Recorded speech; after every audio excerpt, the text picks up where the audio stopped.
Hello, welcome. Thank you for joining us on this edition of News 2.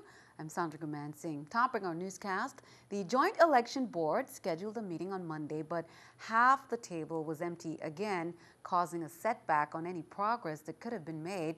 This led to a lack of action on certain agenda items and one board member to walk out of the meeting. This is April Knight. That's that story. What was supposed to be a joint Board of Election meeting on Monday turned out fruitless yet again, as St. Croix board members failed to show for various reasons. As a result of the lack of quorum, agenda items like reports, discussion of an upcoming hearing, talks of trainings, as well as approval of the 2016 election calendar could not be officially addressed. This did not stop the St. Thomas board members and the election supervisor from continuing to hold an informal discussion, which caused board member Diane McGrath to walk out from what she considered an illegal meeting. Well, at this point in time, the joint board meeting has been canceled. And if we proceed any further, it will be an illegal meeting, so I'm leaving. We're not supposed to have a district meeting today or an informal meeting. It should be a joint board meeting. What could also have been special ordered on the agenda was the Attorney General's letter to the board containing his interpretation of two case laws, one of which involved then gubernatorial candidate Kenneth Mapp. In Mapp versus Fox, the VI Supreme Court mandated that voters should have the opportunity to correct their own ballots. Joint Board Chairman Arturo Watlington also addressed the upcoming Senate hearing, insisting that only one election official should present to lawmakers. Only one person needs to speak, supervisor, who is given that directive and direction from the board. But I know St. Croix don't decide that's what they want to do. They want to make their own presentation. That's the kind of craziness that creates our problems. Fox disagreed. Reporting for News 2, I'm April Knight. Now, the next Joint Election Board meeting is scheduled for December 11th. News 2 will keep you updated. George W. Lewis, Jr., 50 years of age, pleaded guilty on Friday in District Court on St. Thomas to one count of impersonating a federal officer and one count of blackmail. According to court records, beginning in October 2014, Lewis befriended an undocumented immigrant and claimed to be an immigration agent employed by the Department of Homeland Security, Immigration and Customs Enforcement, Homeland Security Investigations. The defendant then manipulated the undocumented immigrant into a sexual relationship under the threat that he would have the undocumented immigrant deported from the United States. District Court Judge Curtis Gomez ordered Lewis, who was released on bond, to surrender to the U.S. Marshals Service on January 4th, 2016. Sentencing is scheduled for March 10th, 2016. Angel Melendez, special agent in charge of HSI in Puerto Rico and the U.S. Virgin Islands, said HSI will continue to aggressively pursue those who exploit innocent individuals. Having people come forward to report such schemes is crucial. Well, a federal grand jury returned a one-count indictment on November 5th, 2015, charging Casimir Asim McLean, 37, of St. Thomas, with possession with intent to distribute a controlled substance. McLean was arrested on September 26, 2015, and released pending trial. He is awaiting arraignment and advice of rights on the indictment. According to an indictment and court documents, McLean was a passenger on a Delta Airlines flight arriving at Cyril E. King Airport on St. Thomas from Atlanta, Georgia, when U.S. Customs and Border Protection agents, with the assistance of a canine, found approximately 5 kilos of marijuana in his luggage. U.S. Customs and Border Protection, which is the agency responsible for securing U.S. ports of entry and international borders, they're accepting applications nationwide for CBP officer positions at some air, land, and sea ports on the southwest border and other select locations. A CBP officer's primary responsibility, is to detect and prevent terrorists, their weapons, and other threats from entering the United States while facilitating legitimate trade and travel. You can contact locally program manager Padial, and the number is 787-552-3005. And to apply for the CBP officer position, however, applicants must have an active USA Jobs account and complete an online application. It was a day of hope and excitement for St. Croix on Friday as the first direct European flight landed at the Henry Rolson Airport. Local Virgin Islands officials stood with Danish officials to greet the first passengers from Copenhagen. And for the stakeholders present, this is just the beginning. NEWS2's April Knight has that story.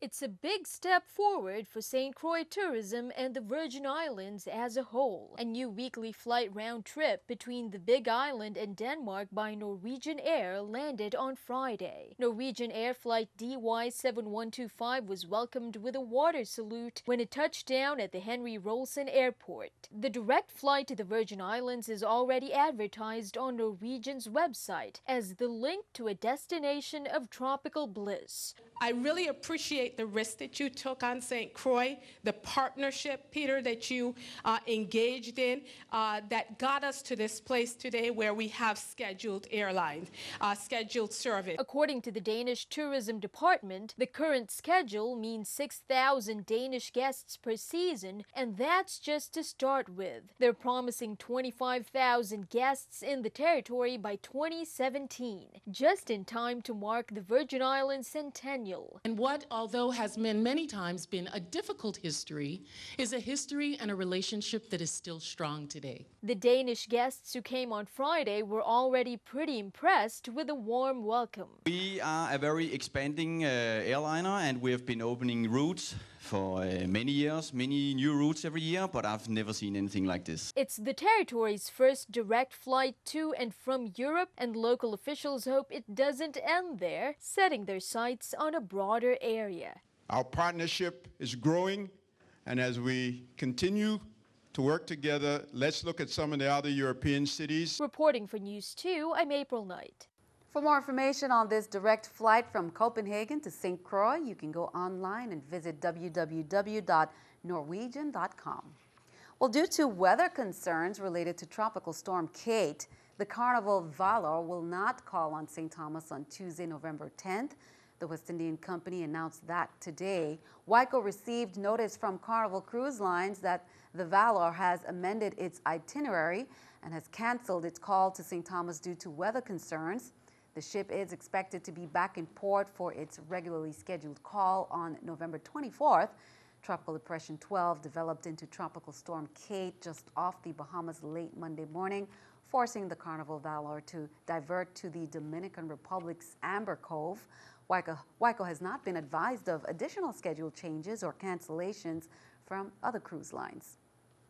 As U.S. Coast Guard suspended its search for a 35-year-old Brazilian man who fell from a cruise ship near the Bahamas, his lawyer started pointing fingers. The Royal Caribbean cruise ship Oasis of the Seas reported the man missing on Saturday, saying in a statement that crew members saw him intentionally go over the side of the ship, but the lawyer for his family is sounding off on a different story. Michael Wilkeman said that it was not a suicide. There were anti-gay remarks made by staff against Elbaz and his husband Eric. U.S. media says Royal Caribbean issued a statement denying the allegations. The video captured on video has been posted on YouTube and by another passenger. Keeping our eye on the economy, here's a look at the stock market watch with the New York Stock Exchange, taking a look at the numbers. Everything down, the Dow 179, NASDAQ 51, S&P 500 also down at 20. Coming up on NEWS2, new partnerships with Department of Education and nonprofits aim to revamp a school on St. John. Details, plus more education news. We'll be right back.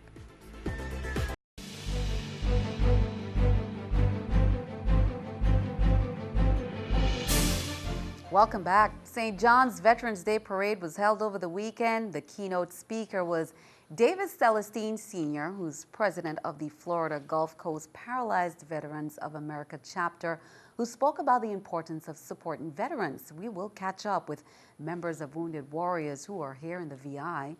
Meanwhile, here are the dates and times for the other parades. On Wednesday, November 11th from 9 a.m., it's St. Croix's Veterans Day Parade. 3 p.m., it's St. Thomas's Veterans Day Parade. Then 6 p.m., there's a veterans reception at Catherineburg on St. Thomas. Count of two to keep you updated. Lieutenant Governor Osbert Potter issued a cease and desist order against Robert S. Tillotson and Healthcare International effective November 4th.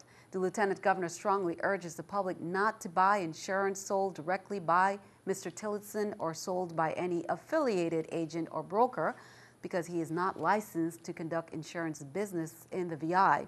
No insurance company can transact business in the territory unless authorized by a certificate of authority issued by the Commissioner of Insurance.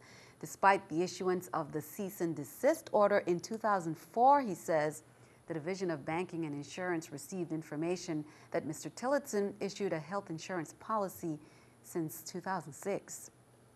In other news, the Department of Property and Procurement will provide a Level 1 and 2 Contracting Officers Representative course with a technical assistance grant from the Department of Interior for about 30 government employees. It's specifically designed for contracting officer representatives who are responsible for assuring that contractors are performing the technical portion of the contract.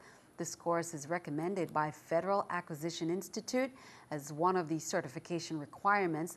The course site is at the Property and Procurement Building in Sub-Base St. Thomas. It will be held on November 16th to the 20th. The classroom hours are from 8 a.m. to 4:30 p.m. You can call them for more information. Senator Tregenza Roach and Narita Rivera O'Reilly have teamed up to offer a bill to provide energy assistance to low-income seniors. At a recent Committee of Finance hearing on WAPA's budget, it was revealed in the past fiscal year the authority collected about $3.1 million in other revenues. That consisted largely of late fees and fees related to disconnection of utilities.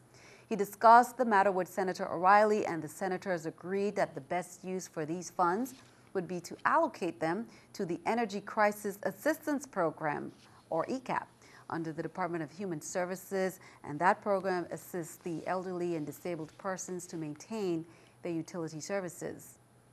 Ricardo Richards Elementary School, in school news, the students started their school-wide rollout of the Positive Behavioral Interventions and Supports Initiative on last Wednesday, with stepping and affirmation of the pledge to be respectful, responsible, enthusiastic, and scholarly.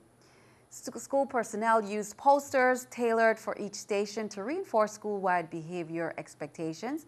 St. Croix District PBS rollout activities for the school year 2015-2016 began at the Pearlie Lawson Elementary School on Thursday, October 22nd. Eulalie Rivera and Alfredo Andrews Elementary School's rollouts were held on Friday, November 6th. Here's more. Now, this is a very important one here at Ricardo Richards. Christian, you listening? We're going to avoid rough playing and fighting. Can we say that, kindergarten? Avoid rough playing and fighting. Let me hear it again. Avoid rough playing and fighting. Meanwhile, PBS rollouts continue in the St. Croix District according to the following schedule there. Tuesday, November 10th, it's at 9 a.m. at Ricardo Richards School. Thursday, November 5th, 9 a.m. at the Claudio Marco School. And then Friday, we have 9 a.m. at Eulalie Rivera School. And then 1 p.m., Alfredo Andrews. Well, the Virgin Islands Department of Education has established a memorandum of understanding between nonprofit partnerships in Hope St. John, USVI, Inc., that they say would revitalize the closed Guy Benjamin Elementary School in Coral Bay and use the 10,032 square foot facility as a multi-purpose community center to house various educational, recreational, and vocational training programs for residents. As part of that agreement, Partnerships in Hope St. John, which is a South Carolina-based nonprofit corporation working to enhance the lives of children and families on St. John, will help facilitate the securing of funds to retrofit, renovate, and or rebuild Guy Benjamin School, as well as aid in identifying funds for recreational, educational, and vocational training programs, among other responsibilities. Count on two, we will keep you updated. The 2015 Virgin Islands Idol, as we reported last Friday, has kicked off a round of eliminations over the weekend. Saturday night at the Reichel Center, aspiring singers took to the stage and sang their way to the judges' hearts, but not all of them can make it, of course. The grand finale will be held on November 14th. Organizer Alvin Marks said he is confident of the talent they've selected so far. I think the competition was lovely. I think we got a real stiff grand finale coming up. If you miss tonight, make sure you don't miss the grand finale coming up on November 14th. You know, we was a little under the weather earlier this morning doing the auditions, but for some mysterious reason, God held it and actually kept it up dry for us tonight. I'm glad we got the talent.